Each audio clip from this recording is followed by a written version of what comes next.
안녕하십니까. 4월 28일 주일입니다. 어느덧 4월도 다 지나가고 마지막 주일이 되었습니다. 하나님께 큰 영광이 되고 우리 성도님들 모두에게 은혜가 가득한 복된 주일이기를 원합니다. 오늘 우리들의 말씀 산책은 마가복음 5장에 도착했습니다. 1998년에 방영된 일일 드라마가 있는데요. 일일 드라마 사상 최대 시청률을 기록했지요. 57%인가 하는 시청률을 올렸다고 합니다. 그 드라마 제목이 마음에 참 닿았었는데 보고 또 보고라고 하는 드라마였습니다. 그때도 이 드라마 제목이 마음에 들어서 설교를 한번 했던 적이 있었어요. 보고 또 본다. 얼마나 좋은 말입니까? 여러분, 세상에는 틀어진 인간관계도 참 많죠. 한 번도 안 보는 관계가 대부분입니다. 보고 싶지 않아요. 이렇게 말하거나 또 한 번 보고 나서는 두 번은 다시 안 본다. 이런 것도 많잖아요. 근데 여러분, 보고 또 본다는 것은 그 관계가 사랑의 관계고 돈독한 관계에서만 이루어지는 겁니다. 보고 헤어지면 또 보고 싶고, 그러니 또 만나는 거죠. 근데 싫은 사람은 한 번도 보고 싶지 않고, 한 번 어쩌다 만나도 두 번은 보고 싶지 않고 끊어지는 거죠. 여러분, 우리 성도들에게 가장 소중한 관계는 주님과 우리의 관계 아니겠습니까? 주님과 우리의 관계가 이제 보고 또 보는 관계가 돼야 되는 거죠. 문제는 주님께서 우리를 보고 싶어 하실까? 이게 문제 아니겠어요? 근데 오늘 읽은 본문 말씀에 보면은 주님께서 어떤 사람을 보고 싶어 하시나 이걸 알려주고 있습니다. 어느 날 예수님께서 가버나움의 회당장인 야이로의 딸이 위중하다고 해서 서둘러 가버나움 길거리를 많은 사람들과 걸어 내려가고 계셨습니다.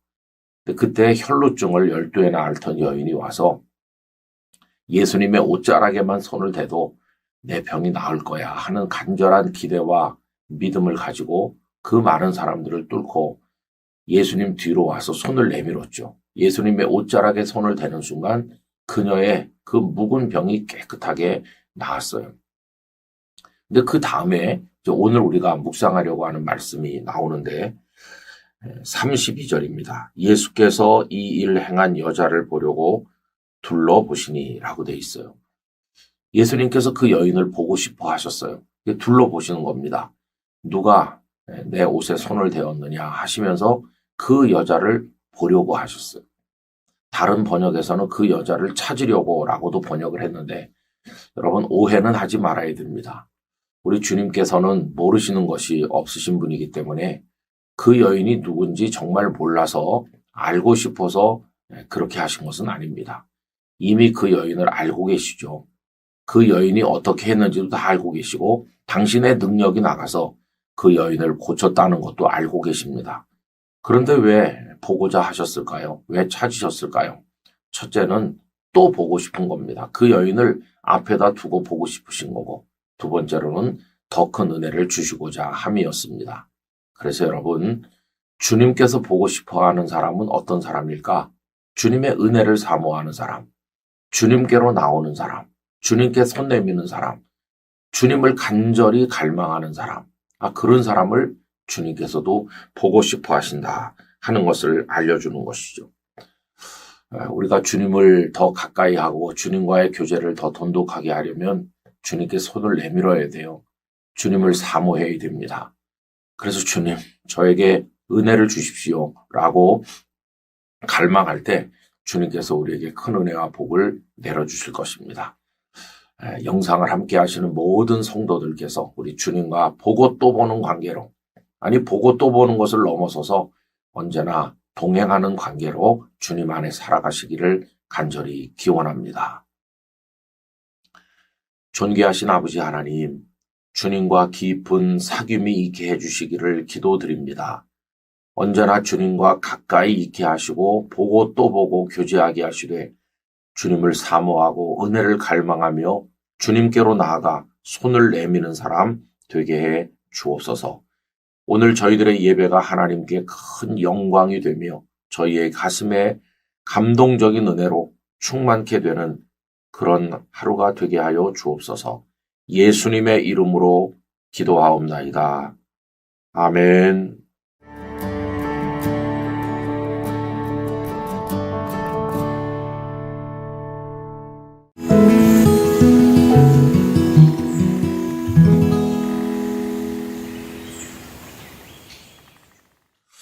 안녕하십니까. 4월 29일 월요일이 되었습니다.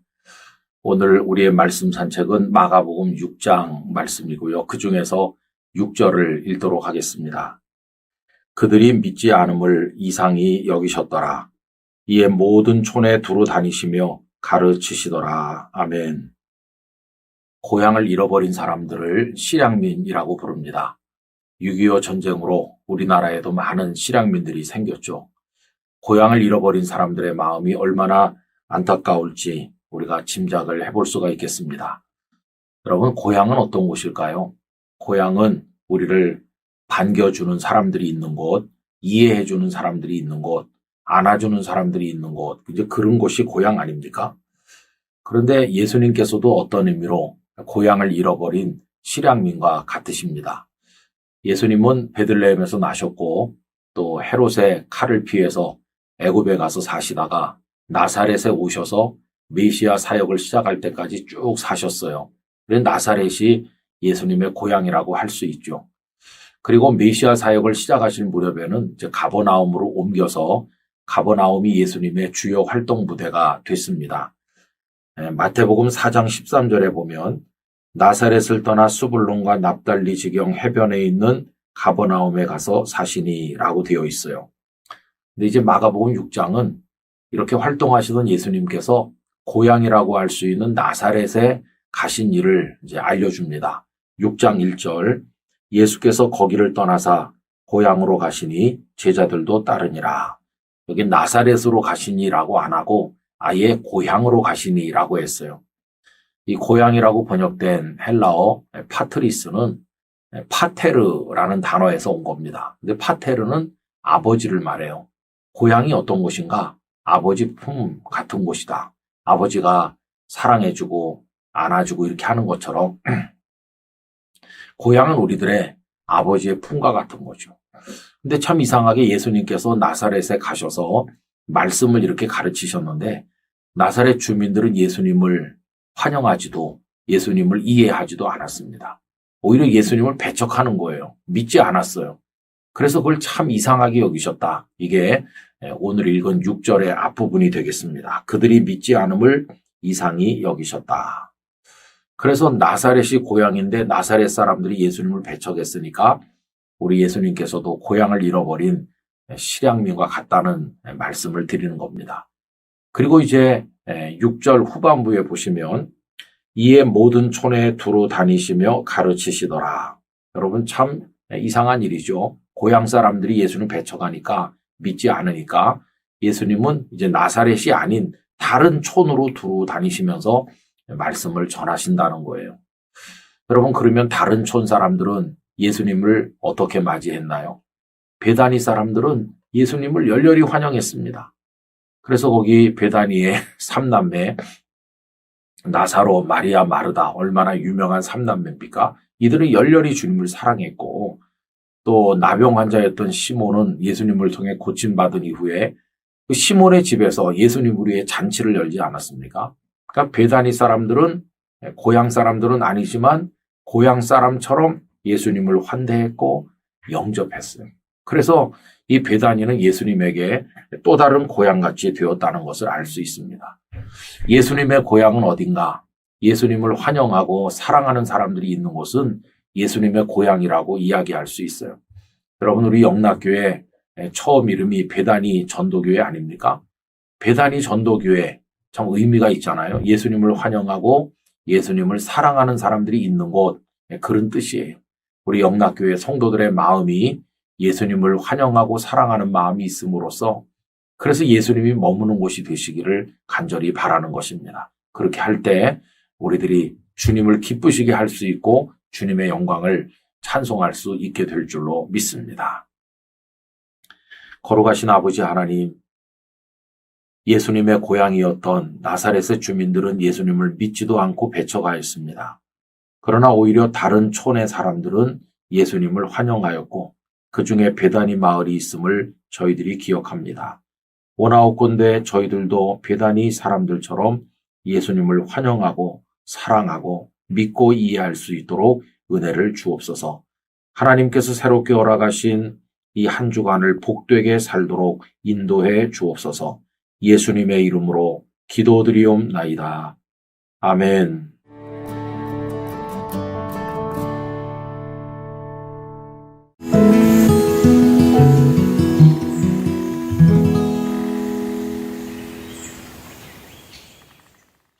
성도 여러분 안녕하십니까? 4월 30일 화요일입니다.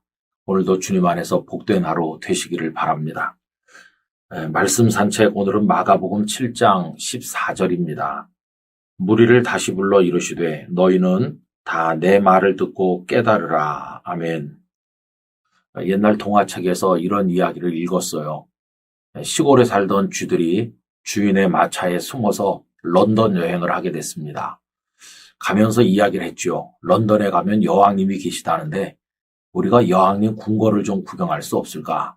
어떻게 궁궐에 숨어 들어가서 여왕님이 어떤 분인지, 또 런던의 쥐들은 어떻게 사는지, 그리고 그 궁궐이 멋지다고 하는데 궁궐은 얼마나 화려한지 우리 보면 좋겠어.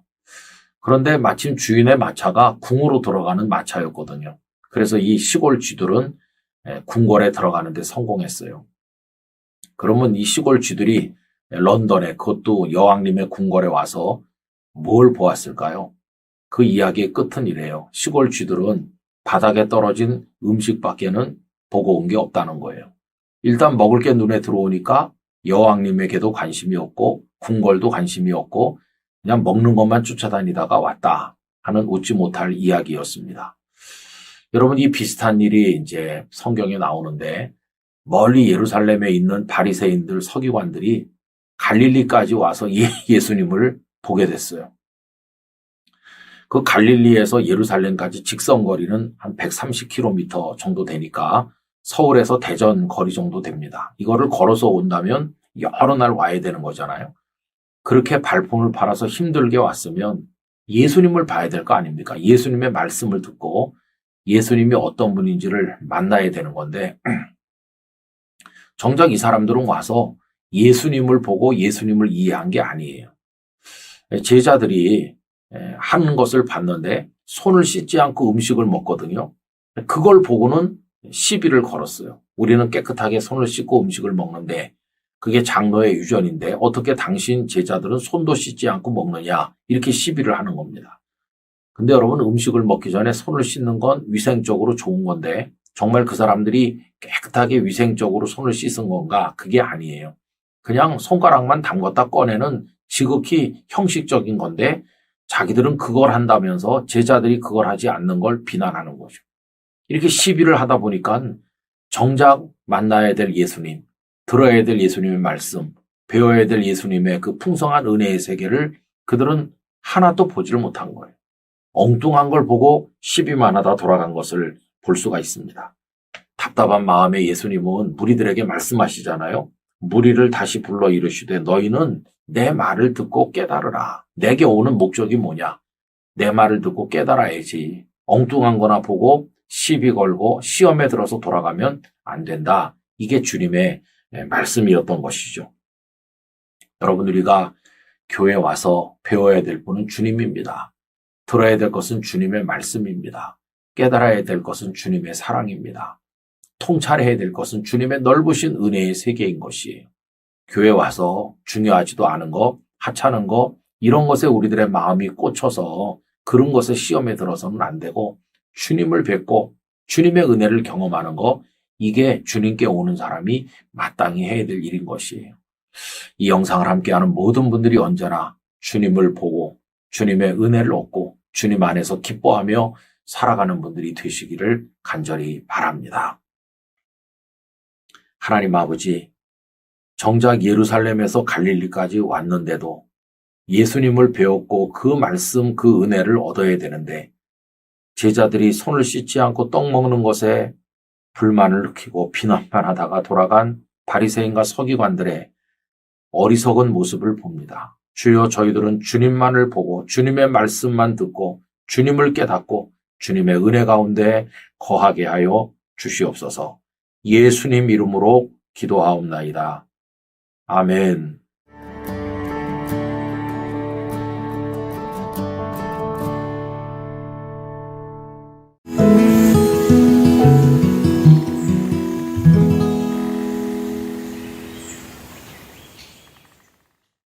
성도 여러분 안녕하십니까? 5월 1일이 되었습니다.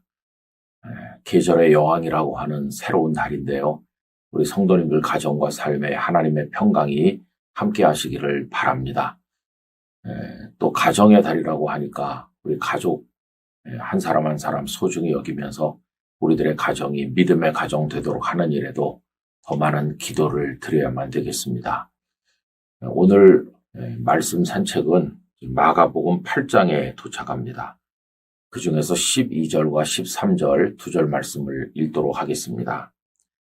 예수께서 마음속으로 깊이 탄식하시며 이르시되 어찌하여 이 세대가 표적을 구하느냐. 내가 진실로 너희에게 이르노니 이 세대에 표적을 주지 아니하리라 하시고 그들을 떠나 다시 배에 올라 건너편으로 가시니라. 아멘. 이스라엘에 처음 갔을 때 예루살렘 길거리를 걸으면서 눈물이 왈칵 나오는 것을 느꼈습니다. 아, 예수님께서 이 길을 걸으셨구나 생각했기 때문이죠. 또 그런 감동은 곳곳에서 느꼈는데 갈릴리 호수가 내려다 보이는 언덕에 섰을 때도 똑같은 마음이었습니다. 정말 예수님께서 옆에 계신 것 같은 느낌을 받기도 하였습니다. 그런 의미에서 성지순례는 의미가 있다고 생각이 들기도 합니다. 2000년 전에 살았던 사람들은 얼마나 좋았을까 생각도 해봤어요. 예수님을 눈으로 직접 보지 않았습니까? 예수님의 음성을 직접 듣지 않았습니까? 여러분, 예수님의 음성은 걸걸했을까요? 낭낭했을까요? 톤이 낮았을까요? 높으셨을까요?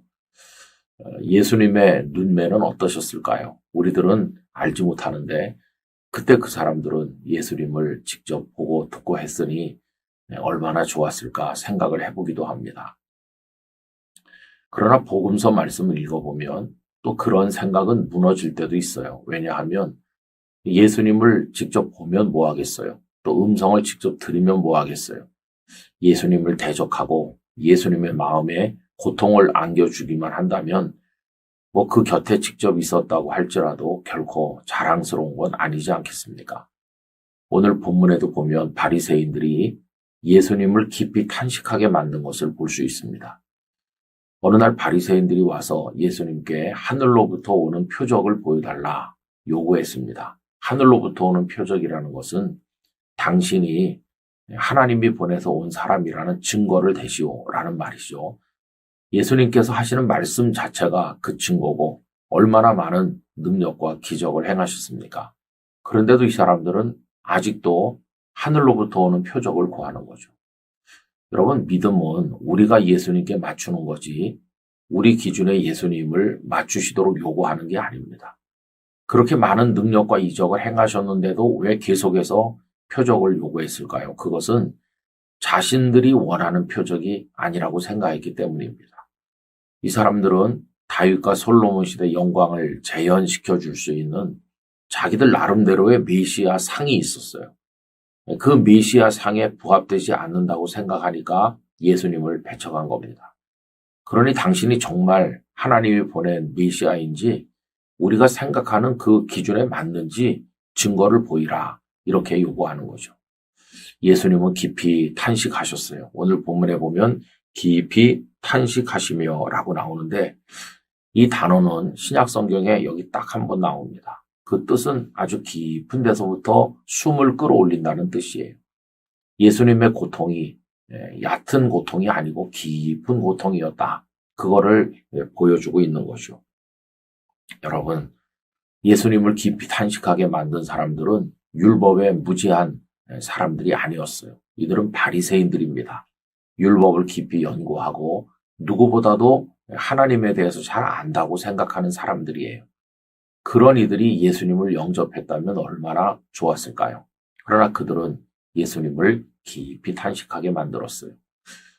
저는 오늘날도 조금 상황은 다르지만 예수님을 깊이 탄식하게 하는 사람이 누굴까 생각을 해봅니다. 혹시 오래 믿었다고 하는 우리 같은 사람들 아닐까요? 목사, 또 중직자, 또 교회를 사랑한다는 사람들, 성경 꽤나 읽었다고 하는 우리들 아닐까요? 정말 두려운 일이죠. 저는 오늘 이 말씀을 반대로 뒤집어서 예수님으로 하여금 큰 기쁨을 얻으시도록 하는 삶을 우리가 살아야 된다고 생각합니다. 5월 1일이 시작되는데 한 달 여러분 주님을 기쁘시게 합시다. 우리 늘 찬송하죠. 나 주님의 기쁨 되기 원하네. 찬송만 부르지 말고 진심으로 주님을 기쁘게 하는 성도로 살아가게 되기를 간절히 원합니다. 존귀하신 아버지 하나님, 2000년 전에 살았던 사람들은 예수님을 눈으로 보고 귀로 듣고 그 곁에서 있었습니다. 우리는 그것을 부러워하지만 그러나 예수님 곁에 있었던 사람들 다수가 예수님을 힘들게 하였습니다.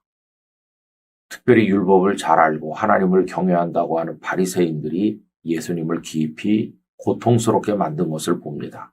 주님, 오늘 저희들의 모습을 되돌아보게 하시고 저희들은 주님을 기쁘시게 하는 사람으로 살게 하여 주옵소서. 새로운 달 5월을 주신 하나님을 찬양합니다. 이 한 달 동안 성도들의 가정과 삶에 은혜를 주시며 하나님을 사랑하는 마음으로 살아가게 하여 주옵소서. 예수님 이름으로 기도드리옵나이다. 아멘.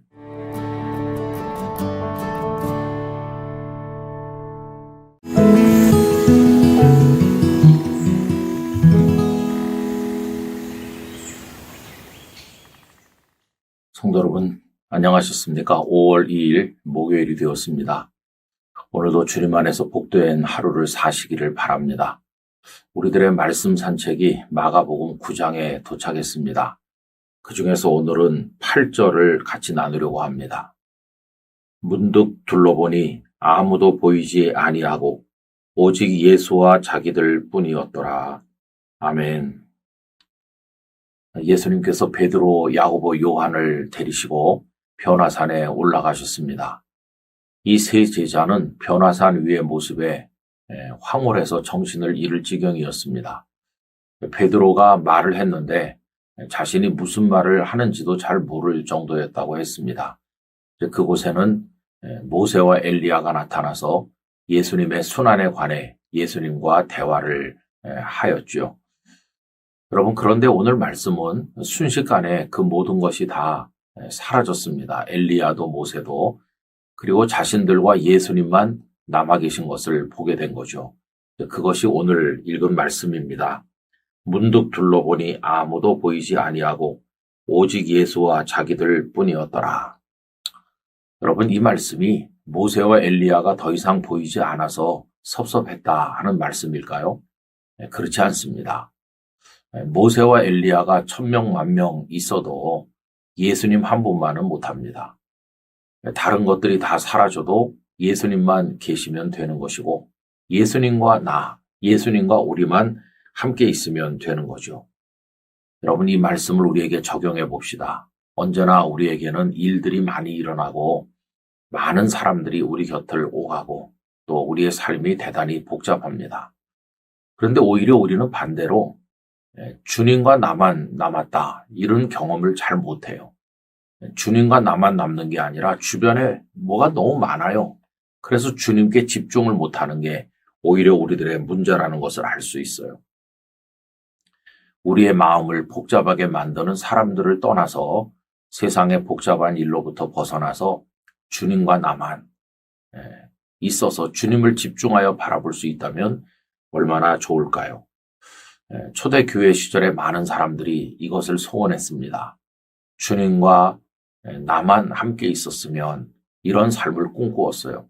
그런 이들은 세상 일이 복잡한 삶의 터전을 떠나기도 하고 또 자신들 곁에 있는 사람들을 벗어나기를 원했습니다. 인적이 없는 공동묘지를 찾아가서 살거나 아니면 사막에 들어가는 사람들이 많았는데 이런 사람들이 은자가 된 것이고 기독교 수도운동을 일으킨 것이죠. 그래서 고요하게 주님만 바라보게 된 것입니다. 여러분, 목회를 하면서 힘든 부분이 바로 이 부분입니다.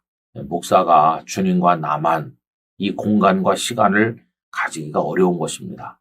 일이 너무 많고요.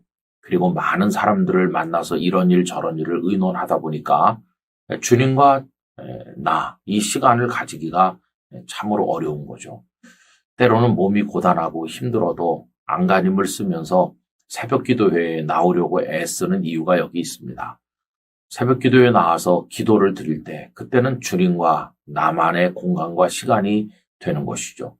거기서 주님을 가만히 바라보고 있으면 주님께서 많은 기쁨과 은혜를 주세요.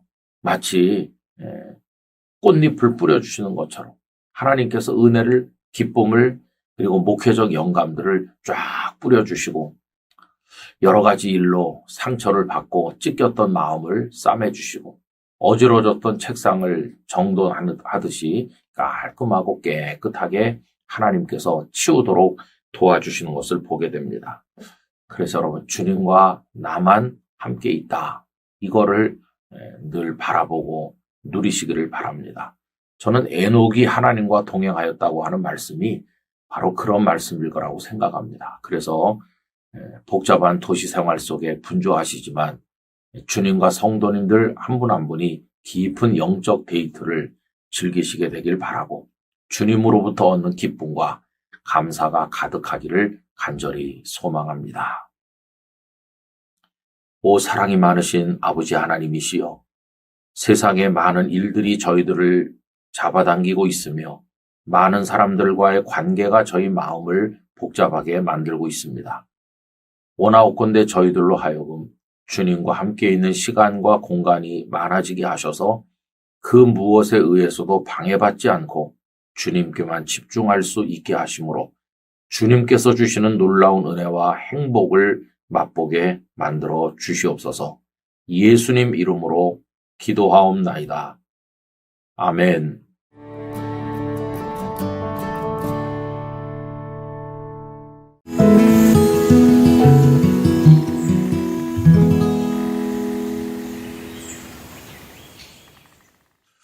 여러분 안녕하십니까? 5월 3일 금요일입니다.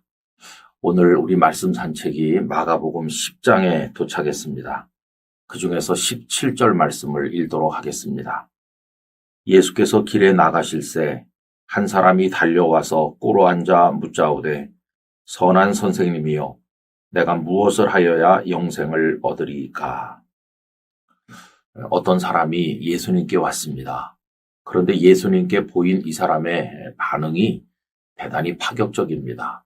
그 장소는 길입니다. 사람들이 오가는 길인데 그 앞에 무릎을 꿇었어요. 길에서 사람들이 다 보는 가운데 예수님 앞에 무릎을 꿇고 질문을 드렸어요. 그럼 이 사람이 구걸하는 거린입니까? 보잘것없는 사람입니까? 아닙니다. 복음서 말씀을 종합해서 보면 이 사람은 청년이고 또 높은 관원입니다. 아르콘이라고 하는 이 단어는 말단 관리를 말하는 게 아니고 상당한 지위에 있는 사람을 의미합니다. 또 이 사람은 대단히 재산이 많은 사람으로 나와 있어요. 그래서 우리가 흔히 이 사람을 부자, 청년, 관원이라고 이야기하죠. 그런데 이런 사람이 예수님 앞에 무릎을 꿇었을 때 사람들이 아마 다 지나가면서 그를 주목했을 겁니다. 어떻게 보면 민망할 수 있는 일인데 이 사람은 그렇게 했어요. 그런데 여러분, 이 사람이 예수님께 이렇게까지 파격적 행동을 한 이유가 뭘까요? 그것은 영생에 대한 관심이 있었기 때문입니다.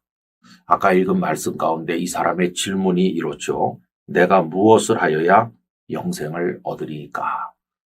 물론 이 질문 자체가 조금 문제가 있어요. 영생을 얻고자 하는 관심은 좋은 건데 그 방법은 옳지 않은 거죠. 무엇을 하여야, 즉 사람의 어떤 행위를 통해서 영생을 얻을 수 있다고 전제하는 질문이니까 이 질문은 좀 부족함이 많아요. 영생은 사람이 무엇을 함으로써 얻는 것이 아니라 생명의 구주 되신 예수님을 믿고 따름으로써 얻는 것이기 때문입니다. 그런데 예수님께서 이 사람을 사랑하셨다고 그랬어요. 21절에 보면 예수께서 그를 보시고 사랑하여 이르시되, 그의 질문에는 문제가 있지만 예수님께서 그를 사랑하신 이유는 그의 관심사가 귀하기 때문이에요. 이 사람이 썩어져 없어질 눈앞의 것을 구하지 아니하고 영원한 생명에 관심을 가지지 않습니까? 그의 관심이 귀하기 때문에 그 사람도 귀한 사람이 될 수 있는 거죠. 여러분, 이런 면에서 대한민국 사회는 참 우려가 많아요. 왜 그러냐 하면 사람들이 영원한 것에 관심이 점점 줄어들고 있기 때문입니다. 2004년에 통계를 보면 19세 이상의 성인들이 종교에 관심이 많다. 대답한 사람이 57%였었는데 코로나가 지나고 2022년에는 겨우 33%만이 종교적 관심을 가지고 있습니다. 나머지 사람들은 다 무엇에 빠져 있나요? 눈앞에 있는 것에만 관심이 있어요. 출세하고 부자 되고 성공하는 데만 빠져 살고 있는 겁니다. 세계 여러 나라 사람들을 대상으로 가장 소중한 가치가 무엇인가를 물었을 때 다른 나라 사람들은 생명, 사랑, 가족 뭐 이런 걸 대답했는데 우리나라 사람은 돈이 제일 중요하다고 대답했다고 하니 얼마나 충격적입니까? 돈밖에 모르는 거예요. 돈 하는 거죠. 그러다 보니까 뭐 돈만 된다면 의리도 버리고 신용도 다 버리고 불법 탈법이 판을 치는 정말 물질주의적인 세상으로 광란의 세상으로 빠져들어가고 있는 게 오늘 우리의 현실입니다. 사람과 동물이 다른 점이 뭘까요? 사람은 영원을 사모한다는 겁니다. 전도서 3장 11절 하나님이 모든 것을 지으시되 때를 따라 아름답게 하셨고 사람에게는 영원을 사모하는 마음을 주셨다. 이렇게 했잖아요. 사람에게는 동물과는 달리 영원을 사모하는 마음을 주셨어요. 근데 영원을 사모하지도 않고 영원한 생명을 주시는 하나님을 바라보지도 않고 돈에만 관심을 가지고 살아간다면 뭐 동물과 다를 바가 없다 하는 것이죠. 여러분, 세상의 모든 것은 우리 자신을 포함해서 다 아침 안개와 같이 쓰러지는 것입니다. 잠깐 있다가 없어지는 것입니다. 부귀영화도 다 안개처럼 쓰러지는 것입니다. 우리는 오늘이 우리 인생의 마지막 날일 수도 있음을 잊지 말아야 되고 주님 앞에 설 준비를 하고 영원한 나라를 바라보면서 살아가야 됩니다. 여러분, 현재 많은 걸 손에 쥐지 못했어도 낙심하지 마시기 바랍니다. 다 쓰러져 없어질 것이고요. 우리들은 주님의 영원한 세상만을 바라보면 된다는 겁니다. 요한계시록 14장 13절 또 내가 들으니 하늘에서 음성이 나서 이르되 기록하라. 지금 이후로 주 안에서 죽는 자들은 복이 있도다 하시매 성령이 이르되 그러하다. 그들이 수고를 그치고 쉬리니 이는 그들의 행한 일이 따름이라 하시더라. 죽는 자를 복되다고 하는 이유가 뭡니까? 이것은 그들이 주 안에 있기 때문이에요. 주 안에서 죽는 자들은 복되다. 왜요? 이들은 이제 수고를 그치고 이제는 영원한 생명으로 들어갈 것이기 때문에 이렇게 말씀한 겁니다. 영상을 함께 하시는 성도 여러분, 영원을 사모하는 사람이 돼야 됩니다. 이 사람이 와서 예수님께 무릎 꿇고 영생의 질문을 가졌는데 우리도 눈앞의 욕망에 심취하여 살지 말고 영원한 나라를 바라보면서 주님께로 향하는 믿음을 가져야만 하겠습니다. 하나님 아버지, 눈앞의 것들에 끌리고 썩어질 것들에 마음을 빼앗기고 돈에 집중해 살아가는 우리 대한민국의 현실을 보고 있습니다. 그 과정에서 얼마나 악한 일들이 벌어지고 있는지요. 이제 저희들은 눈을 들어서 영원한 세계를 바라보고 영생을 사모하며 우리 주님을 향해 나갈 수 있도록 은혜를 주옵소서. 부질없는 것에 매달린 마음을 옮겨서 영원하신 주님께로 향하도록 저희를 강하게 이끌어 주시옵소서. 예수님 이름으로 기도하옵나이다. 아멘.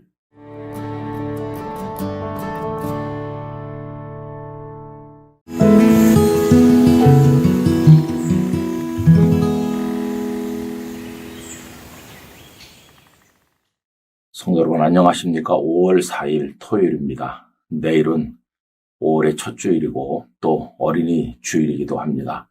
내일 함께 모여서 하나님 앞에 영광의 예배를 올려드리기를 원합니다. 오늘 말씀 산책은 마가복음 11장에 도착을 했고요. 오늘은 그 중에서 11절 말씀을 나누도록 하겠습니다. 예수께서 예루살렘에 이르러 성전에 들어가사 모든 것을 둘러보시고 때가 이미 저물매 12 제자를 데리시고 베다니에 나가시니라. 아멘. 저는 부모님께서 60세가 넘으시고 또 호적에 등록된 아들이 저 하나밖에 없었기 때문에 방위 근무를 하게 되었습니다. 그때 방위라는 제도가 있었죠. 현역에 가지 않는 사람들이 근무하는 제도였습니다. 그래서 배치받은 곳이 이제 공군 사관학교였었는데요. 저희가 들어갈 때 온 공군 사관학교가 법석이었습니다. 왜냐하면 임관식에 대통령이 오신다고 해서 대통령을 맞이하기 위해서 미화 작업에 온 생도 또 그 근무하는 사병들 그리고 학교 전체가 들썩거리고 있었습니다. 누군가가 온다고 하는 것이 이렇게 모두를 긴장시키거나 흥분시키는구나 이것을 생각하게 되었습니다. 여러분 언제나 누가 오신다던가 또 조사를 받는다던가 이런 예고가 있지 않습니까? 이번에 이스라엘과 하마스 간의 전쟁 과정을 볼 때도 그랬습니다. 이스라엘이 하마스의 어느 지역을 폭격하기 전에 삐라를 뿌려서 피신하라고 하는 경고를 했다고 합니다. 그래서 그 삐라를 받아든 사람들이 그 경고 내용을 신뢰한다면 짐을 가지고 어디론가 가야 되는 것이겠죠. 여러분 경고 없이 임하는 것처럼 무서운 일은 없습니다. 그런데 사실은 주님께서도 오늘 우리에게 다 경고를 하고 계시다는 걸 알 수 있어요. 오늘 읽은 말씀은 예수님께서 예루살렘에 입성하셔서 성전에 들어가셔서 둘러보셨다 이렇게 되어 있습니다. 그 부분을 다시 한번 읽어보면 성전에 들어가사 모든 것을 둘러보시고 이렇게 되어 있어요. 여기 둘러보셨다. 페리블레포라는 동사를 썼는데요.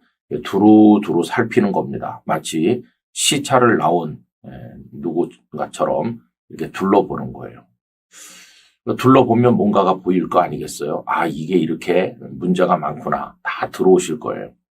근데 여러분 다른 복음서에 보면은 예수님께서 성전에 들어가시자마자 장사하는 사람과 돈 바꾸는 사람들을 바로 다 쫓아내신 것처럼 느껴지게 기록이 되어 있는데 이 마가복음은 조금 그 상황이 달라요. 아마 다른 복음서는 이 내용을 생략했을 것 같고요. 마가복음에서는 예수님께서 둘러보시고는 그날은 말없이 베다니로 가셨다 이렇게 되어 있어요. 그리고 그 다음 날 오셔서 그 장사하는 사람들을 꾸짖고 또 둘러 엎으신 거예요. 그러니까 성전의 사람들 입장에서는 예수님께서 둘러보시고 나가셨을 때 그리고 그 다음 날 다시 오시기까지 그 하루가 유예 기간이었던 셈이에요. 경고의 시간인 셈이죠. 내가 다 둘러봤다. 내 집은 만민이 기도하는 집인데 너희가 강도의 소굴을 만들었구나. 내가 다 둘러봤어. 이거 빨리 정리하지 않으면 내가 가만히 안 있을 거야 라고 경고하신 것과 같아요. 그러나 여러분 그 다음 날 예수님께서 오셨을 때도 달라진 거 아무것도 없었어요. 결국 예수님께서는 꾸짖고 장사하는 사람들을 쫓아내셨습니다. 여러분 저는 오늘이라는 시간이 우리에게 어떤 영적 의미가 있나 생각을 해보는데 바로 예수님께서 둘러보고 계시는 시간 혹은 둘러보신 이후에 기다리시는 시간이 아닌가 생각이 들어요. 유예 기간, 경고의 시간이라고 할 수 있는 것이죠. 요 하루라고 불리는 영적인 시간 동안에 우리들을 새롭게 만들지 못한다면 결국 주님의 꾸지람의 대상이 될 수밖에 없을 것입니다. 그렇구나. 내 삶에 왜곡된 부분들, 제거돼야 될 부분들, 주님께서 보실 때 심판할 수밖에 없는 그런 부분들이 여전히 남아있다면 자꾸 시간을 뒤로 연장하지 말고 하루라고 하는 그 시간 동안에 회개하고 정리하지 않으면 안 되는 것이죠. 그런 의미에서 이 영상을 함께하는 모든 분들 그리고 저를 포함해서 우리 모두가 우리 자신을 성찰하게 되기를 바랍니다. 하나님, 경고하셨는데 깨닫지 못하고 있는 어리석음이 있다면 제거하시고 우리의 영혼과 삶에서 더럽고 악한 것들을 뿌리째 뽑아내게 하여 주옵소서. 이런 기도가 필요하고 결단이 그리고 행동이 있어야만 될 것입니다. 주님의 경고를 두려운 마음으로 받는다면 우리 날마다 변화되어 새롭게 되는 방향으로 나갈 수 있을 것입니다. 하나님의 은혜가 우리에게 임하기를 간절히 기원합니다. 존귀하신 아버지 하나님, 주님께서는 성전을 둘러보셨습니다. 그리고 베다니로 가셨고 그 다음 날까지 기다리셨습니다. 그 하루는 성전에 장사하는 이들과 부패한 자들에게 유예 기간과 같았습니다. 그러나 그들은 그 하루를 무의미하게 흘려보냈고 주님의 꾸지람을 듣게 되었습니다.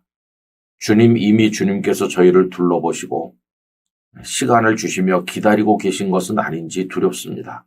저희 자신을 돌아보게 하시고 더럽고 악한 것들을 뽑아내게 하시고 하나님 앞에 온전한 모습으로 정결하게 서게 하여 주옵소서. 오늘도 주 안에 걷게 하여 주옵소서. 예수님의 이름으로 기도드리옵나이다. 아멘.